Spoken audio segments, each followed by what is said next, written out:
여러분 안녕하십니까? 치유와 생존, 도통문화를 전하는 STV 동방 신선학교입니다. 가을은 축제의 계절이죠. 날씨도 선선해져서 나들이 하기에도 참 좋은 날씨인데요.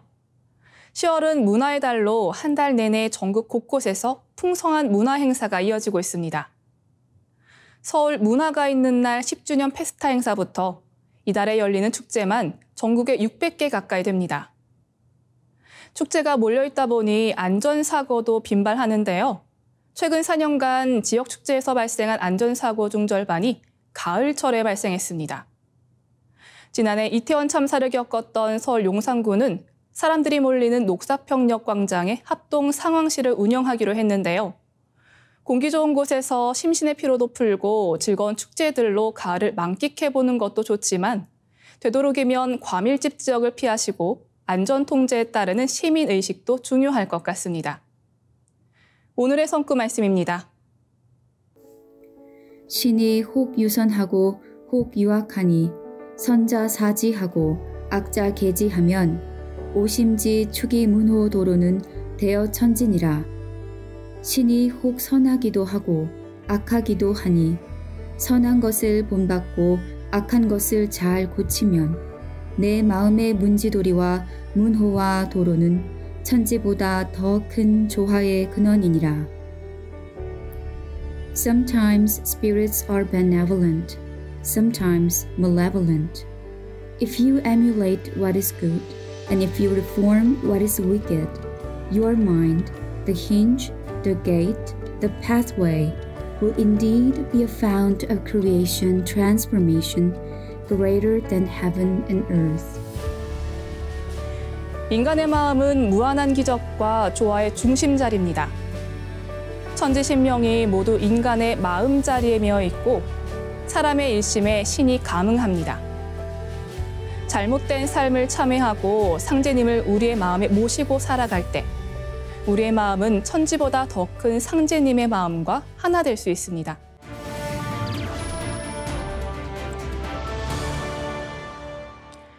이어서 지구촌 개벽 소식입니다. 아프가니스탄에서 지난 7일 발생한 강진으로 인한 사상자가 4,500명을 넘어선 것으로 추정됐습니다. 현지 주민들은 맨손으로 잔해를 파헤치며 파묻힌 사람들을 수색하고 있는 것으로 전해졌습니다.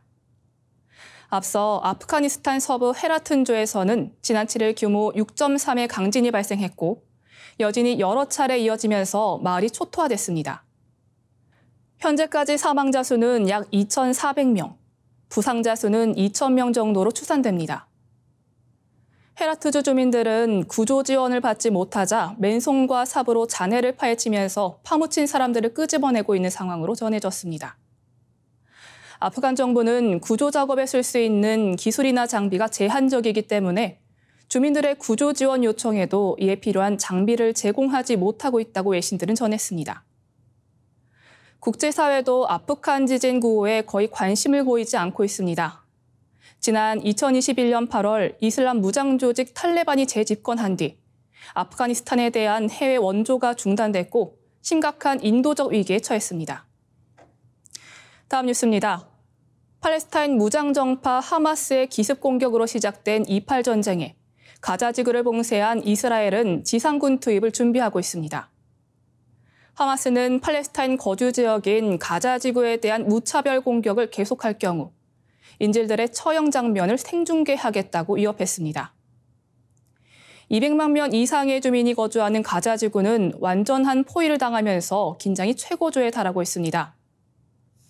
9일 요아프 갤런트 이스라엘 국방장관이 가자 지구에 대한 완전한 포위를 명령하면서 보복을 본격화했습니다. 갤런트 장관은 가자 지구는 완전히 포위될 것이다. 전기도 없고 물과 음식도 없고 연료도 없을 것이다면서 우리는 야만적인 테러리스트와 싸우고 있으며 그에 따라 대응할 것이라고 밝혔습니다. 이런 가운데 오랜 기간 봉쇄돼 세계 최대 감옥으로 불리는 가자 지구에 거주하는 민간인들의 탈출로는 전무한 상황입니다. 가자 지구에는 8세 미만 등 약 230만 명의 팔레스타인들이 거주하고 있으며 대부분의 물품은 공식 경계를 통해 이스라엘에서 수입됩니다. 가자 지구에 공급되는 전기는 이스라엘 송전선에 의존하고 있으며 일부 자체 발전소 연료도 이스라엘에서 수입한 연료를 사용하고 있습니다. CNN은 이번 포위와 관련해 가자 지군의 대학살이 우려된다고 보도했습니다. 다음 뉴스입니다. 인간의 몸을 이루는 세포수는 몇 개일까요? 최근 독일 연구진이 인체 관련 논문 1,500여 개 이상을 분석한 연구에 따르면 성인 남성은 평균 약 36조 개의 세포를 가지고 있습니다. 여성은 28조 개, 10세 어린이는 약 17조 개의 세포에 이릅니다. 이러한 추정값은 인체 내 근육, 신경 및 면역 세포를 포함한 60개 조직에서 400종류의 세포의 크기와 개수를 고려해 계산됐습니다. 미국 과학 매체 라이브 사이언스에 따르면 이전에도 성인 남성의 세포수를 30조에서 37조 개 사이로 추정한 적이 있었지만 세포 크기와 개수 사이의 관계가 전체 인체를 대상으로 연구되지 않았습니다. 해당 연구를 진행한 독일 라이프치히 막스 플랑크 수학연구소 이안 해튼 박사는 라이브 사이언스와의 이메일 인터뷰를 통해 전체 인체에서 세포 크기와 개수 사이에 상당히 규칙적인 역관계가 확인돼 놀랐다며 세포 크기와 개수 사이에는 타협이 있어서 세포가 클수록 작은 세포에 비해 전체 수가 적다고 설명했습니다. 즉 적혈구부터 가장 큰 근육세포까지 세포가 크기별로 그룹화되면 각 그룹이 몸의 전체 무게의 동일한 양으로 기여한다는 뜻입니다. 연구에 몇 가지 한계점이 있지만 해당 연구가 가장 최신으로 인간의 세포수를 제시했다는 점, 그리고 이로 인한 잠재적인 건강을 새롭게 들여다볼 수 있음을 시사했습니다. 이어지는 순서는 상생라이프입니다. 오늘은 역사 오아시스 시간으로 전동원 교육위원님과 함께 총묘단 문화와 대한민국이라는 주제에 대해 알아보겠습니다.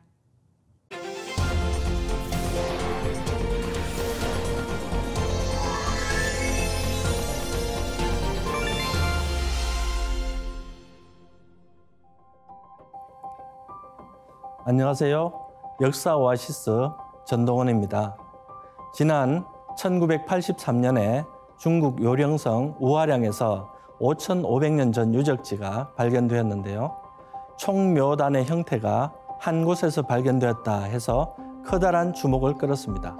오늘은 아시아 지역, 특히 우리나라에서 가장 오래되고 엄격하게 지켜져 온 총묘단 문화에 대해서 알아보도록 하겠습니다. 총묘단은 무엇일까요? 단은 천단인데요. 하늘, 즉 삼신상제님께 제사를 올리는 제단을 말합니다. 강화도 마리산의 참성단, 고종 황제가 세웠던 원구단, 북격의 천단 등이 대표적입니다. 이에 대해서는 다음 시간에 자세히 살펴보기로 하겠습니다. 자, 그럼 총과 묘가 남았는데요. 우선 총이란 돌아가신 분의 시신을 매장하는 무덤, 즉 고분을 말하는 것입니다. 화려한 벽화가 있는 고구려 고분도 총이고요. 신라의 황남대총, 금관총, 천마총 등에는 이름 자체에 총자가 들어가 있습니다. 지난 9월에는 경상도와 전라도의 가야 고분군 7곳이 유네스코 세계문화유산으로 등재되기도 했습니다. 근세 조선에 들어서는 도성에서 거리가 10리는 넘고 100리는 되지 않는 그 거리를 기준으로 약 40기의 왕릉이 조성되어 있습니다. 기일이 다가오면 왕이 직접 가기도 하고 신하를 보내서 봉심을 하기도 했습니다. 이렇게 왕릉을 비롯한 고분을 총이라고 하는 것입니다. 서양 문화권에서는 누군가의 무덤, 즉 총 그 자체가 성전이나 성지가 되는 경우도 왕왕 있습니다. 이집트의 신전은 무덤과 연관된 경우가 많고 바티칸의 베드로 성당은 그리스도교의 초대 교황인 베드로의 무덤 위에 지어진 것으로 알려져 있습니다. 이슬람과 인도 문화권에도 이런 사례가 무척 많습니다. 반면에 묘라는 것은 오해를 사기 쉬운데요. 묘역, 묘지 같은 말에 나오는 무덤 묘자와는 다르게 사당을 뜻하는 글자입니다. 사당은 돌아가신 분의 위패를 모시고 제사를 올리는 곳인데 초상화나 조각상을 모시는 경우도 있습니다. 묘라는 한자를 조금 더 자세히 살펴보면 음호 안에 아침 조자가 들어있습니다. 아침 조자는 왕조나 조정을 의미하는데 단군 조선에서 비롯된 말입니다. 크고 작은 나라들이 단군 왕금께 공물을 바치는 것을 조공이라고 하고 단군 조선의 정부를 조정이라고 했던 것이죠. 즉 음호 안에 아침 조자를 쓰는 이 묘라는 글자는 역대의 왕조와 조정의 신하들을 모신 집이란 의미인데 이 글자 또한 단군 조선에서 유래했다 이렇게 볼 수 있습니다. 서울 종로구에 위치한 근세 조선의 종묘를 한번 살펴볼까요? 종묘에는 조선의 역대 왕과 왕비 그리고 배향 공신들의 위패가 나랍으로 모셔져 있습니다. 이 종묘는 봄, 여름, 가을, 겨울의 첫 번째 달 그리고 음력 12월 해서 1년에 5번씩 제사를 올렸습니다. 한편 조선시대의 최고 행정기관인 의정부를 부르는 다른 이름이 묘당인데요. 여기에는 조정에서 국가 대사를 다룰 때 종묘에 있는 선왕과 역사적 충신들이 함께 사안을 결정한다라는 신인 합일의 정신이 내포되어 있습니다. 흔한 오해 가운데 하나는 종묘의 예법이 중국에서 들어왔다는 것인데요. 사실 종묘는 단군 조선 시대부터 있던 예법입니다. 또한 삼국 사기만 봐도 고구려 백제 신라가 모두 나라를 열면서 시조의 사당부터 세웠고 뒤에 각각 종묘를 세워서 계절마다 제사를 지냈다라는 기록이 있습니다. 중국의 유교가 수입되기 1000년 전부터 이미 이런 전통이 있었다는 것을 확인할 수 있습니다. 지금까지 묘에 대한 어원과 전통 예법의 측면을 살펴보았는데요. 문화사적으로 조금 더 들어가 본다면 묘는 시신이나 유해를 직접 안치하는 것이 아니기 때문에 형식이나 절차가 간소할 수 있습니다. 때문에 시간과 공간의 제약 없이 기리는 대상을 모실 수 있다는 것이죠. 또한 많은 위패를 한 곳에 모시는 것도 가능한 것입니다.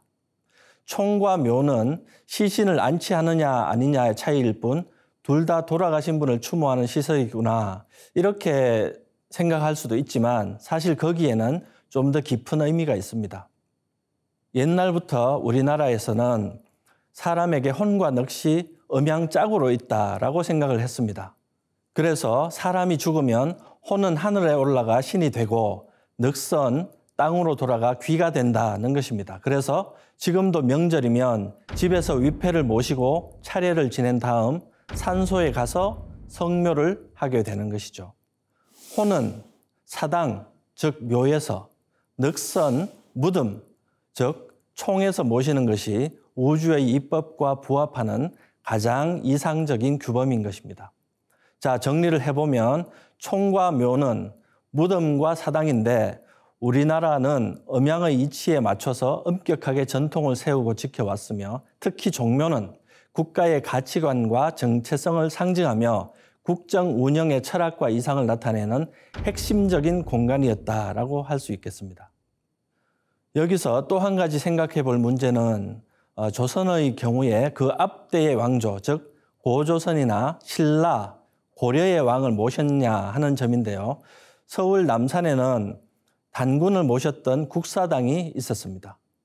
태조 이성계는 왕건을 비롯한 고려시대 7왕의 사당을 세우라고 직접 명을 내렸고 대대로 제사를 지내게 했습니다. 또한 세종대왕께서도 신라 시조 박혁거세의 사당을 짓게 해서 매년 제사를 지내도록 했습니다. 앞 왕조인 신라와 고려의 왕을 모신 사당을 직접 짓고 제사 규범은 종묘 제례를 따르게 하는 등 세세한 부분까지 직접 챙겼던 것입니다. 다시 말하면 조선시대까지 선행 왕조에 대한 철저한 개성의식, 즉 국통맥의식이 있었다 하는 것을 확인할 수 있습니다.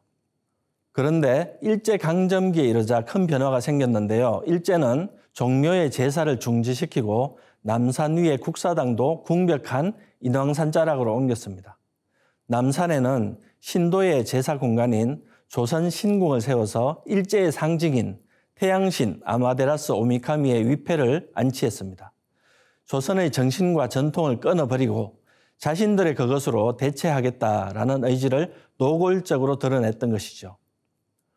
이런 악랄한 정책으로 인해 9,000년을 이어온 우리 전통 문화는 좋은 것인지 안 좋은 것인지 검토조차 못한 채 말살당해버리고 말았던 것입니다.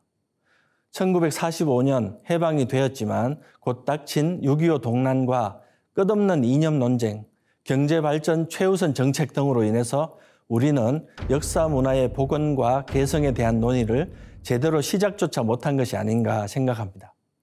자, 그렇다면 현재의 대한민국의 정통성을 상징하는 국가시설은 무엇일까요? 네, 대부분 현충원을 떠올리게 됩니다. 현충원은 대통령을 비롯한 공직자들이 취임을 전후하여 방문하는 필수 코스입니다. 순국선열을 참배하고 맡은 바 직임에 대한 의지를 다지는 것입니다. 또한 외국의 정상들도 우리나라의 독립을 인정하고 우호 관계를 표현하는 일정으로 현충원 방문 일정을 잡습니다. 그러나 조금 전에 살펴본 총과 묘의 관점에서 보면 현충원은 왠지 반쪽이다라는 느낌을 지울 수가 없는데요. 또한 현충원은 한국 전쟁이 끝나고 1952년에 국군 묘지로 처음 설치된 기관입니다.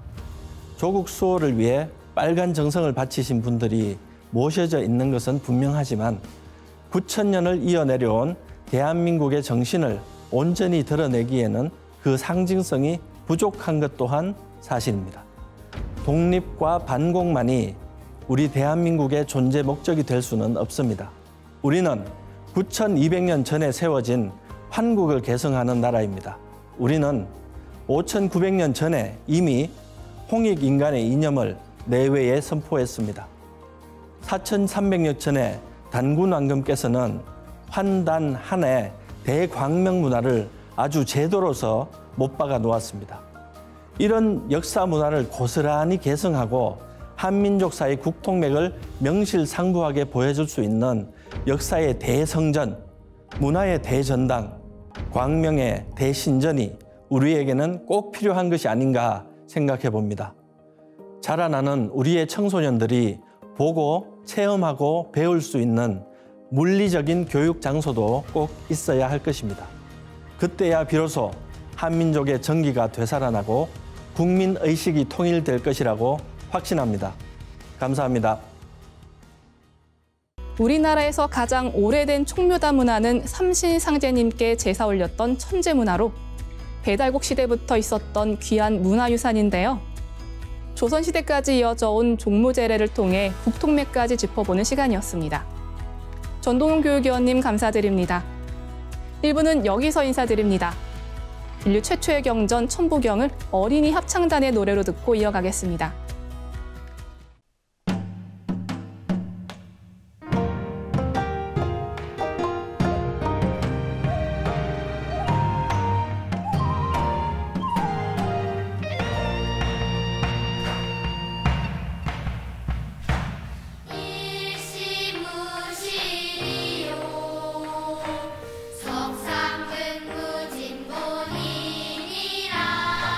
천일일진리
빛과 소리, 그리고 꽃의 영성문화를 즐기는 축제장이자 문화교육장터인 동방신선학교 K-힐링 메디테이션 오브 라이트.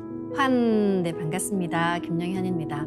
동방신선학교는 일상의 명상을 넘어 가을기벽 실제 상황을 극복하고 후천 조화 신선 문명을 여는 생존 수행, 생활 수행을 선도합니다. 혹시 스티븐 스트로가치의 싱크라는 책을 아시나요? 우리의 몸 안에서부터 우리를 둘러싸고 있는 이 사회와 자연은 물론 우주까지 연결되어 있다는 동조 현상을 다루고 있는 책입니다. 말레이시아의 망그로브 숲에서는 매일 밤 수천 마리의 반딧불이가 서로 동조해서 한꺼번에 빛을 발했다가 꺼졌다를 반복하며 반짝인다고 하는데요. 지휘자가 있는 것도 아닌데 반딧불이 수천 마리가 어떻게 발광 시기를 그토록 정교하고 광대한 규모로 조율할 수 있는 걸까요? 이것은 서로 연결되어 있다는 뜻입니다. 이처럼 수행은 우주와 나를 동조시키고 소통시키는 공부입니다. 삼신조화 수행에 대한 정도사님 말씀을 경청하며 2부 시작하겠습니다.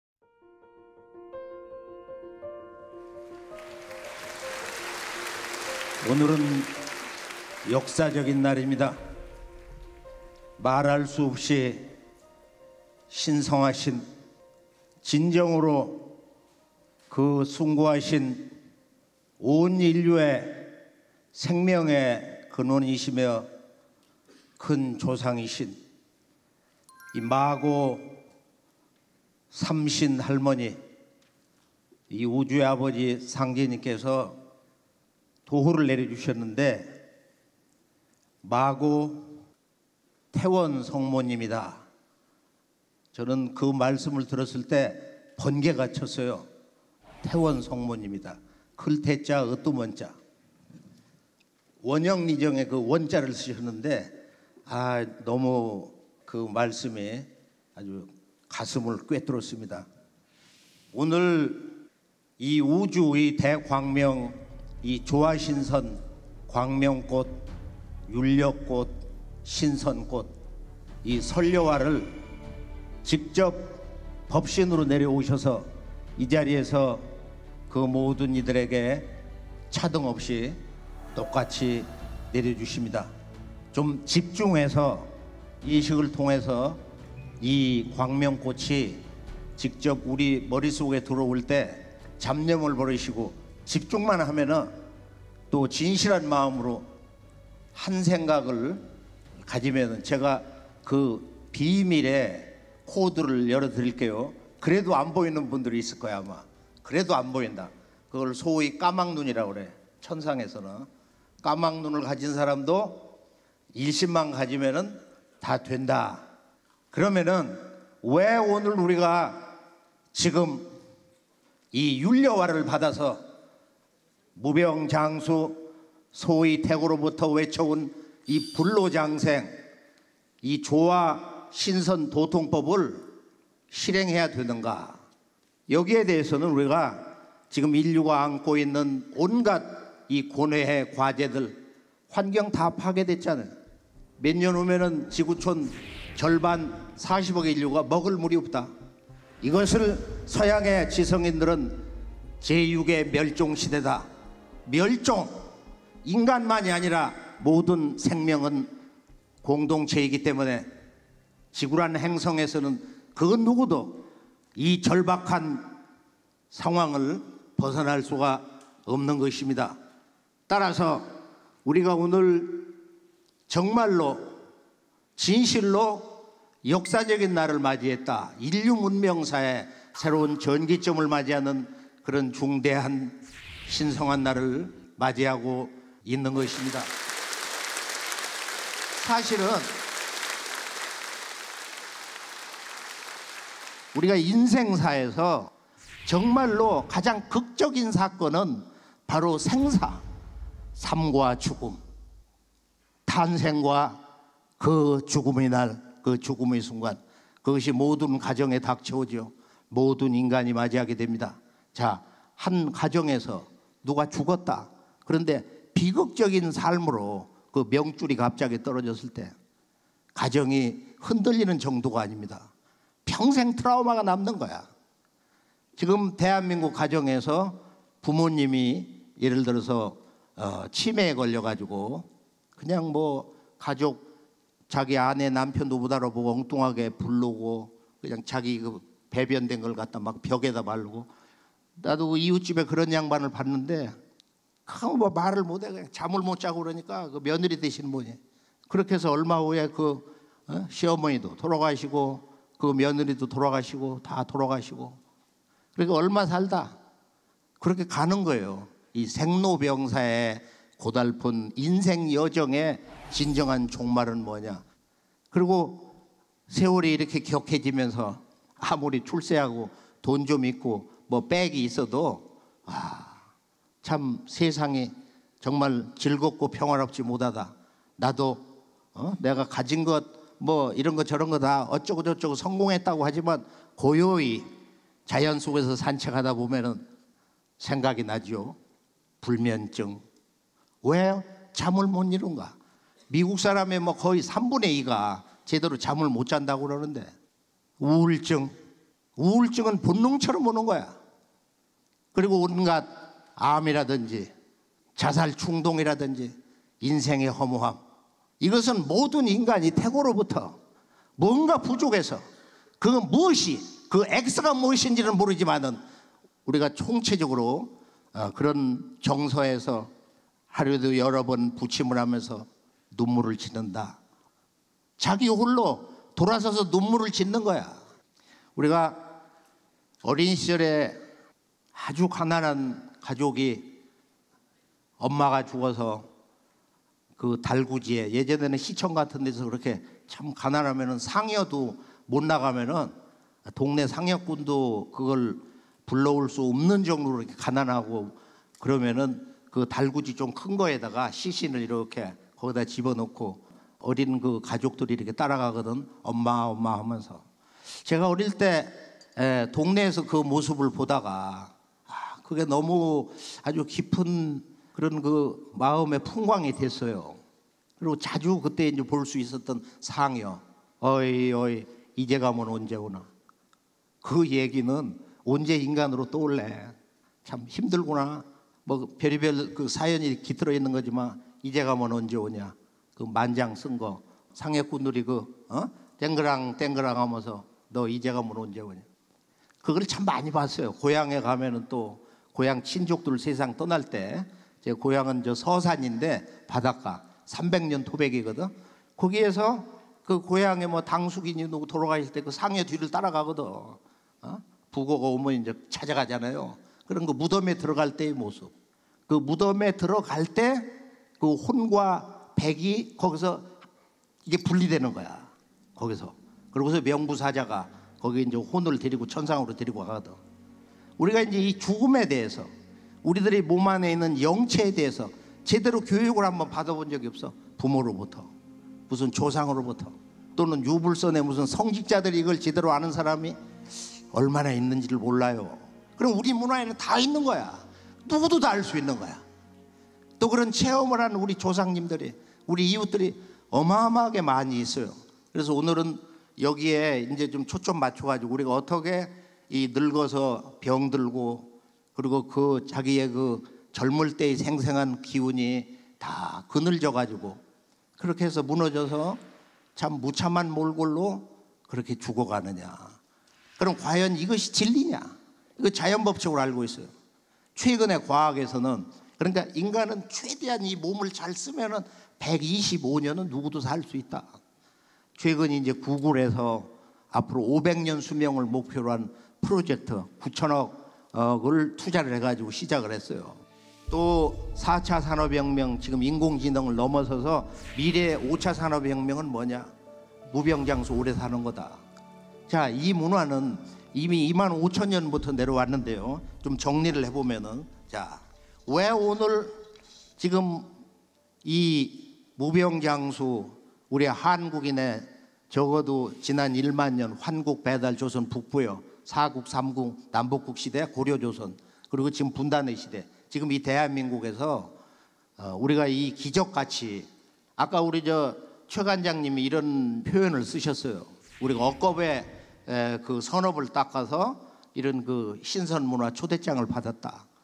아마 여기 이렇게 쭉 이렇게 보면은 이 자리에 신선도를 닦아서 아주 높은 그런 그 경계에 있다가 인간으로 오신 분, 제왕을 하다 오신 분, 장군을 하다 오신 분, 독립운동을 하다 인연을 맺어가지고 이 우주의 아버지 상제님 만난 인물 여러분들이 여기 있는데 여기 아무나 못 들어오거든. 여기 아무나 못 와요. 사실이. 나중에 이제 전생을 보시면은 전생 보는 공부가 있거든요. 전생 보는 공부가 여러 가지 그 법도가 있어요. 그러나 우리가 진리를 알고 이제 오늘 이 대우주의 신선 조화 광명꽃을 오늘 참여하신 모든 분들이 이것을 이제 직접 몸에서 받아가지고 오늘 집에 가시면서부터 조용하게 앉아서 이것을 분화, 이것을 몸에다 쭉 천송이, 만송이, 백만송이, 천만송이, 억만송이를 신고 이것을 합체해가지고 내 몸 자체가 되게 하는 이 분합 수행을 이제 해보면서 알게 됩니다. 우리가 이렇게 살아있는 인간 자체가 얼마나 존귀하냐. 이 대우주의 무한 생명, 시간과 공간, 에너지를 다 가져온 거예요. 우리 이 한 몸이. 그래서 우리 이 한 몸을 진정으로 우리가 생활 속에서 맛있는 거 있으면 잘 사 먹고 피곤할 때는 이렇게 피로를 잘 풀고 그리고 이런 식생활에서의 생활을 조율을 잘 하면은 우리가 이제 신선 생활을 어떻게 해야 이 무병장수 1차 150세 불로장생 생활권에 들어와서 일단은 이 명주를 확보를 해야 된단 말이에요. 자, 이제 이 설려라는 것은 뭐냐? 신선선자에 율려할 때 여자를 썼어요. 그러니까 이 율려를 알아야 우리가 우리 몸의 이 생명에 대해서 이 대자연 우주의 이런 그 운동의 신비, 이 우주라는 거 어떻게 이렇게 영원히 이렇게 동적인 존재로 지속이 되는 거냐? 생명은 이렇게 살아 있어야 되거든. 이게 정지되면 죽음이란 말이야. 이것을 계속 살아있게 하는 진정한 우주 생명의 동력원을 음양 언어로 율려라고 합니다. 율동이라는 말은 우리가 써요. 율동을 한다고. 지금 뭐 댄싱 비슷한 언어로 쓰는데 그 율동은 낮에는 이렇게 활동을 하고 밤에는 여정으로 해서 쉰다고 해서 심장이 멎는 게 아니거든. 온몸에서 막 기혈이 돌고 코에서는 막 바람 소리가 나고 살아있다 이거야. 자, 원래 이 설려화는 선정화인데 신선세계 무병장수 도통세계에서는 아주 그 상급의 신선세계에서는 너무도 잘 알려져 있는 언어야. 이 선정화, 신선으로 이제 너를 인정한다, 결정해준다, 정할 정자예요. 그래서 오늘은 이 선정화를 받기 전에 지금 이 언어는 쓸 수가 없거든. 선정화, 신선이 안 됐기 때문에. 그래서 신선 몸을 갖기 시작하는 준비를 하는 거. 오늘부터는 내가 이제 무병장수의 그 인간의 삶을 사는 지금 첫날이 되는 거예요. 그래서 설려화, 그러니까 우주의 조화에 아주 깊고 깊은 세계에 들어가서 이 선정화를 받아가지고 나오는데 이번에는 직접 이 우주의 조화신선 문명의 아주 절대 근원이시고 인류의 근원 조상이신 이 마고 삼신 할머니, 그 할머니가 법신으로 오셔가지고 직접 이 자리에서 꽃을 다 내려주시는 거야. 그래서 이따 예식을 하실 때 오늘 여기서 잘못되면 안 되는 거니까 자기가 뭐 무슨 종교를 가지고 그거 관계없어. 받아서 한번 해보세요. 이게 어느 정도로 놀라운 일이 벌어지나. 이따 집중하면은 보는 이들도 많이 있을 거예요. 들어가자마자 그냥 천송이 만송이가 쫙 이렇게 번져가지고 바뀌거든요. 그래서 이 진리를, 이 문화를, 인류의 새로운 그 문명의 문을 여는 것을 우리가 역사적으로 볼 때 우리 도전해 보면 이런 말씀이 있어요. 이 인간으로 오신 삼신 상제님이 꽃 중에 방한꽃이 제일이다 이런 말씀이 있어요. 꽃 중에 방한꽃이 제일이니라. 또 저런 표현이 있어. 인간꽃이 제일이다. 그래서 이 말씀 뜻이 뭐냐 도대체 이런 걸 따가지고 뭐 꽃보다 남자니 꽃보다 여자니 뭐 그런 얘기가 나왔는데 우리 뭐 증산도 여기서 나가는 문화를 많이 활용합니다. 가만히 보면 아주 좋은 일이에요. 이 휴먼 플라워, 인간이 대우주의 그 생명을 꽃피워가지고 진짜 진리, 생명의 인간이 된 거야. 무병장수의 신선 몸을 먼저 가진 거예요.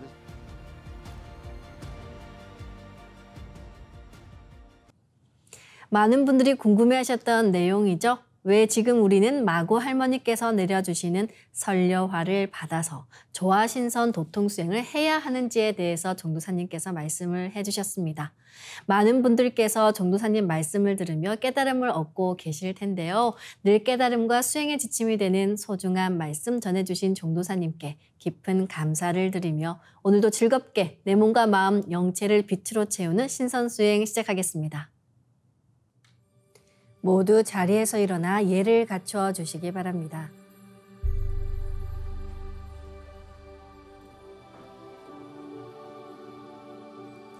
신단 앞으로 나와 청수를 열고 자리로 돌아와 주시기 바랍니다.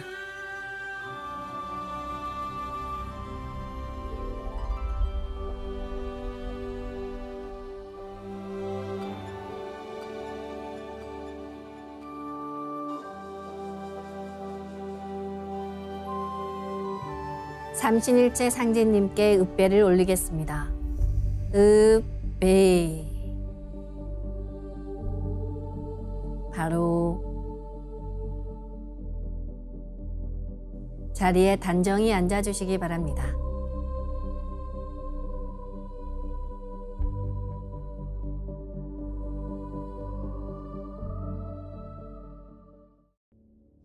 이제 고요한 마음으로 자세를 바르게 하며 눈은 지그시 감습니다. 허리를 반듯하게 펴고 앉습니다. 그리고 마음으로 내가 앉은 방석 중앙에 우주 원십자를 긋고 원십자를 빙 둘러 정원을 그립니다. 원십자 정중앙 영영좌표에 나의 회음을 맞춥니다. 나의 회음이 영영좌표와 일치하는 순간 나는 무국의 조화바다 속에 뛰어들어 온 우주와 하나가 됩니다. 이제 모든 것을 비우고 숨결을 느끼며 고요하게 내쉬고 들이마셔 봅니다. 각자의 호흡대로 편하게 3번 호흡합니다.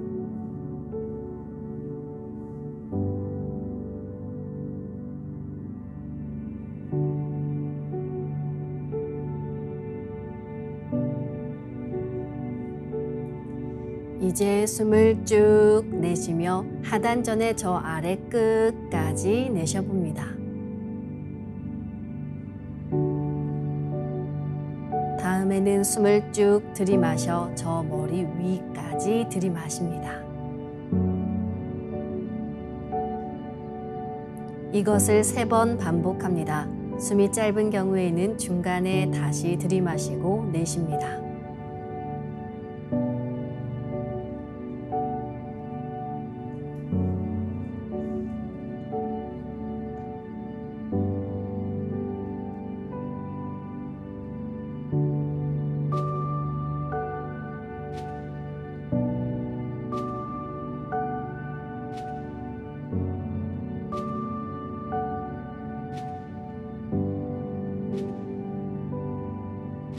이제 나의 하단전을 열어 온 우주에 충만한 30망량님의 빛과 생명의 기운을 흠뻑 들이마시고 이 기운을 충맥을 따라 머리 위 100회까지 끌어올립니다. 숨을 내쉴 때는 100회에서 회음까지 충맥을 따라 기운을 쭉 내리며 동시에 스트레스와 피로, 우울, 불안과 원망, 분노 등 모든 어둠을 몸 밖으로 내보낸다고 생각합니다. 숨을 들이마실 때는 단순히 공기, 산소를 마시는 게 아니라 삼신조화의 빛을 힘껏 끌어당겨 온몸에 가득 채운다는 생각을 하며 5분간 호흡해 보겠습니다.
옴과 훔으로 하는 호흡 수련은 커바런 환웅 천왕님의 태황우님께서 환웅님을 처음 찾아가 전수받은 도통 수행법입니다. 우주 율려 소리 옴과 훔을 내면서 온 우주와 내가 하나로 동조하는 공명 울림 수행입니다. 옴과 훔 사운드로 공명 수행을 하면 우주의 무궁한 빛의 기운이 내 몸에 꽉 차게 되고 호흡으로 수화가 순환 반복하면서 태토가 형성됩니다. 태토가 생성된다는 것은 내 몸의 면역력이 상승하고 내 삶이 건강해지며 무한한 자신감이 생기고 도덕적 가치 판단력도 함께 높아진다는 말인데요. 그 과정에서 자가치유 수행이 저절로 이루어집니다. 그럼 숨을 한번 내쉬어 보겠습니다. 숨을 내쉬면서 옴 소리를 냅니다. 입으로 하셔도 좋고 마음으로 하셔도 좋습니다. 한 마음만 가지면 그 효과는 똑같습니다. 옴을 길게 발음하면서 하단전으로 이렇게 쭉 기운을 내려갑니다. 머리는 해의 나라, 불의 나라, 그리고 성령으로는 봉황이 사는 나라입니다. 옴 소리와 함께 숨을 내쉬면 봉황이 날아서 하단으로 내려갑니다. 이렇게 내려간 봉황을 하단 중심에 내려놓고 옴의 빛을 폭발시켜 강하게 붙입니다. 폭발시켜 붙일 때는 치 또는 함을 함께 해주시면 좋습니다. 숨은 회음까지 쭉 내립니다. 다음은 마음으로 훔 소리를 내며 숨을 깊이 들이마십니다. 우리 몸의 하단은 달의 나라, 물의 나라, 성령으로는 용이 사는 나라입니다. 훔소리와 함께 물을 가지고 상단으로 올라갑니다. 달을 가지고 올라간다고 생각하셔도 좋습니다. 그래서 머리 중앙, 내 몸의 하늘 중심에 달을 딱 내려놓고 훔의 빛을 폭발시켜 붙입니다. 숨은 100회까지 쭉 올립니다. 이렇게 옴에서 훔으로, 훔에서 옴으로 내 몸의 중심축인 축맥을 통해 오르내리는 상하 호흡 운동을 하면서 빛 덩어리가 또는 수화 기운이 내 몸을 정화합니다. 이 수행을 계속하면 정의 수와 신의 화가 교구되면서 내 몸이 태극이 되고 태토가 형성됩니다. 그럼 이제 온 우주의 무궁한 빛이 내 몸에 꽉 찬다고 생각하며 수행해 보겠습니다. 호흡은 자신의 호흡 길이에 맞춰 자연스레 하시길 바랍니다.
이제 상제님과 태어령님의 빛의 유전자를 내 몸에 가득 채우는 수행을 하겠습니다. 나의 손목에는 백광의 빛 팔찌처럼 상제님 빛의 유전자와 태어령님 빛의 유전자가 있습니다. 상제님과 태어령님의 조화광채, 빛의 유전자를 생각으로 DNA 나선 형태처럼 꼬아 하나로 만듭니다. 백광의 조화광채 빛의 유전자를 온몸에 가득 채웁니다.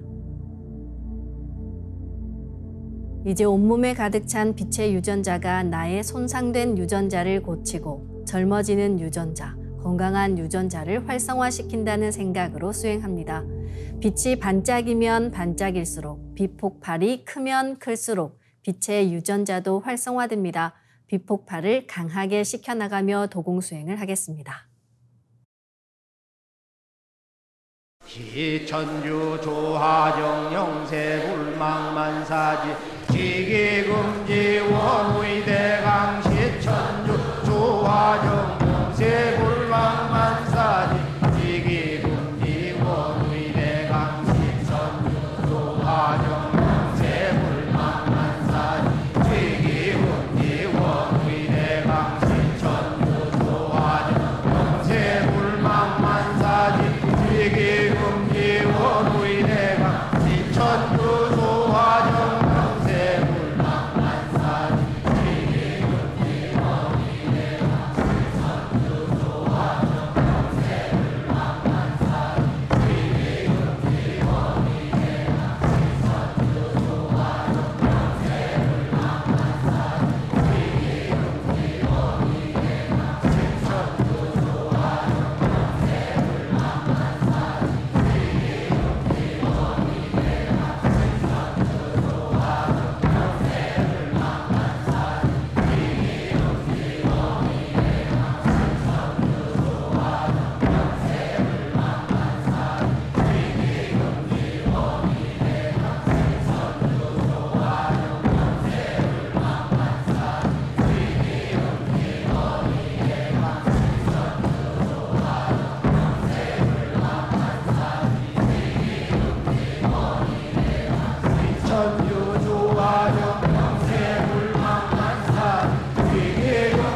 이제 빛의 유전자와 함께 내 몸의 기의 통로를 뚫는 정화 수행을 하겠습니다.